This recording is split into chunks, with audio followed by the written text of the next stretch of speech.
जय गुरुदेवाय नमः। जय राधे श्याम की। आज हम आपको सुख सागर से छठे स्कंद का चौथा अध्याय सुनाएंगे। दक्ष उत्पत्ति तथा उनकी तपस्या।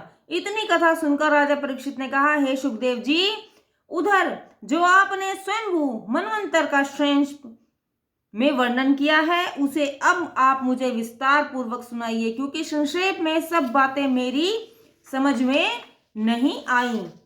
और परम पुरुष महात्मा परमात्मा ने किस प्रकार देवता, मनुष्य, नाग और पक्षी आदि कैसे कैसे उत्पन्न किए। श्री सुखदेव जी बोले, हे राजन, जब प्रेता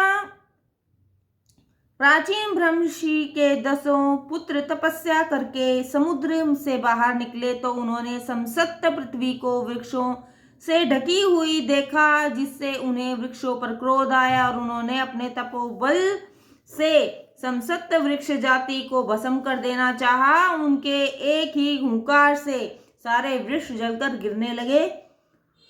इससे वनस्पतियों के राजा चंद्रमा को बड़ा दुख हुआ, तो वह प्रेताओं का क्रोध शांत करने के लिए उनके पास आए और वनस्पतियों के गुण से प्रजा का किस किस प्रकार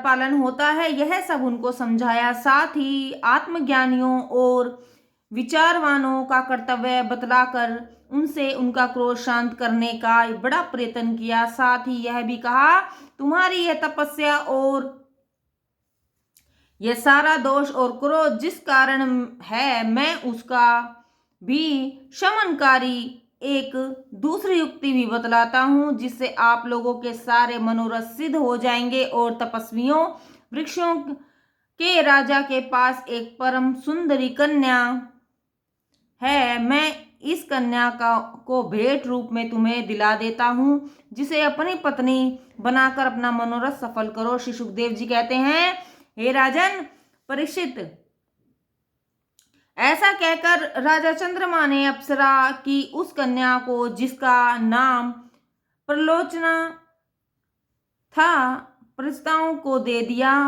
प्रेतागण उसे पाकर शांत हो गए और उन्होंने वृक्षों को जलाना छोड़ दिया।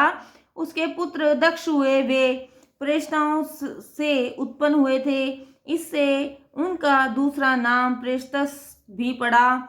बस इन्हीं प्रेस्तस की संतानों से संसार भर गया। उनके बहुत सी कन्याएं हुई। प्रजा ही की दृष्टि से दक्ष ने पहले भी अपने मन में एक ऐसी रचना की, अर्थात दक्ष के ने पहले भी एक मानसिक सृष्टि की रचना की थी, जिसमें देवता, दैत्य और मनुष्य इत्यादि सभी थे, परंतु इस सृष्टि में कोई बल न था जिससे वह पनप नहीं सकी।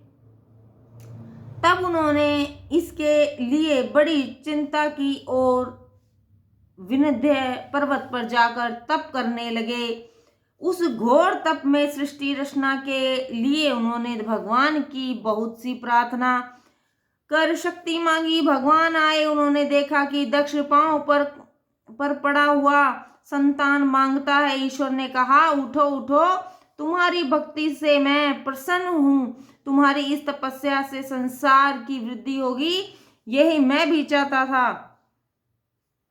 तुम इसके अवश्य ही योग्य हो। और ब्रह्मा, शिव, मनु और इंद्रादिक देवताओं की आकांक्षा भी है, क्योंकि सृष्टि के विकास में वे लोग भी लगे हैं। तब से ही उस कार्य की सिद्धि होने वाली थी। भावना ही आकार है, अनुकरण अंग और पुण्य ही मन है, तथा देवता ही हमारे प्राण हैं। पहले मैं अकेला ही था, जिससे मुझे ही देखना पड़ता था। वह तो कहिए कि मेरा भार हल्का करने के लिए अपने निज ब्रह्मा जी उत्पन्न हो गए। यह कार्य मैंने उनको सौंप दिया और वे असफल रहे। तब तपस्या आदि कर वे न प्रजापति उत्पन्न कर सके। अब उसी ऐश्वर्य को बढ़ाने के लिए आपने भी घोर तप किया। अंत में इस कन्या को मैं तुम्हें देता हूं, कि जिसका नाम आस्किनी है। वह प्रजापति पंचजन्य की कन्या है, इसे तुम अपनी स्त्री बनाओ, इसकी संतानों से संसार वाटिका बड़ी शोभित होगी। यह कहकर विष्णु जी अंतर ध्यान हो गए। जय गुरुदेवाय नमः। जय राधे श्याम की।